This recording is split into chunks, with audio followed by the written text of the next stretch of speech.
This channel does not promote any violent, harmful, or illegal activities. All content provided by this channel is meant for an educational purpose only. প্রিয় দেশবাসী, আমি জানি আগামী জাতীয় নির্বাচন কখন হবে সে বিষয়ে সিদ্ধান্ত জানার জন্য রাজনৈতিক দল ও জনগণের মধ্যে বিপুল আগ্রহ রয়েছে। আমি বারবার বলেছি এই নির্বাচন ডিসেম্বর থেকে আগামী বছরের জুনের মধ্যে অনুষ্ঠিত হবে। এই সময়ের মধ্যে দেশে নির্বাচন উপযোগী পরিবেশ সৃষ্টির জন্য যা যা করা দরকার সরকার তাই করছে।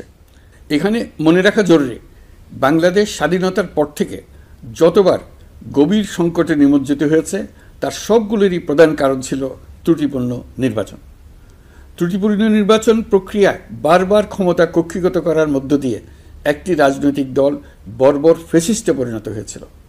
এই ধরনের নির্বাচন যারা আয়োজন করে তারা জাতির কাছে অপরাধী হিসেবে চিহ্নিত হয়ে যায়। এমন নির্বাচনের মধ্য দিয়ে যে দল ক্ষমতায় আসে তারাও জনগণের কাছে ঘৃণিত হয়ে থাকে। এই সরকারের একটি বড় দায়িত্ব হলো একটি পরিচ্ছন্ন, উৎসবমুখর, শান্তিপূর্ণ, বিপুলভাবে অংশগ্রহণের পরিবেশে একটি নির্বাচন অনুষ্ঠান করা, এমন একটি নির্বাচন আয়োজন করা যাতে করে দেশ ভবিষ্যতে নতুন সংকটে না পড়ে। এই জন্য সবচেয়ে বেশি গুরুত্বপূর্ণ হলো প্রাতিষ্ঠানিক সংস্কার।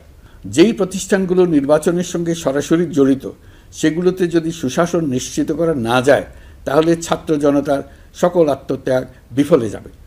সংস্কার, বিচার, নির্বাচন এই তিনটি ম্যান্ডেটের ভিত্তিতে আমরা দায়িত্ব গ্রহণ করেছিলাম। সেই বিবেচনায় আগামী রোজার ঈদের মধ্যে সংস্কার ও বিচারের বিষয়ে আমরা একটি গ্রহণযোগ্য জায়গায় পৌঁছতে পারব বলে বিশ্বাস করি।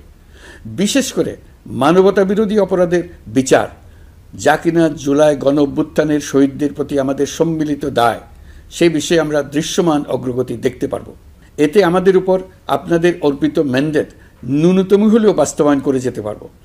সেই বিবেচনায় ও ইতিহাসের সবচেয়ে অবাধ, সুষ্ঠু, প্রতিদ্বন্দ্বিতামূলক ও গ্রহণযোগ্য নির্বাচন আয়োজনের জন্য সকল পক্ষের সঙ্গে আমরা আলোচনা করেছি। পাশাপাশি বিচার, সংস্কার ও নির্বাচন সংক্রান্ত চলমান সংস্কার কার্যক্রম পর্যালোচনা করে আমি আজ দেশবাসীর কাছে ঘোষণা করছি যে আগামী জাতীয় নির্বাচন 2026 সালের এপ্রিলের প্রথমার্ধের যে কোনো একটি দিনে অনুষ্ঠিত হবে।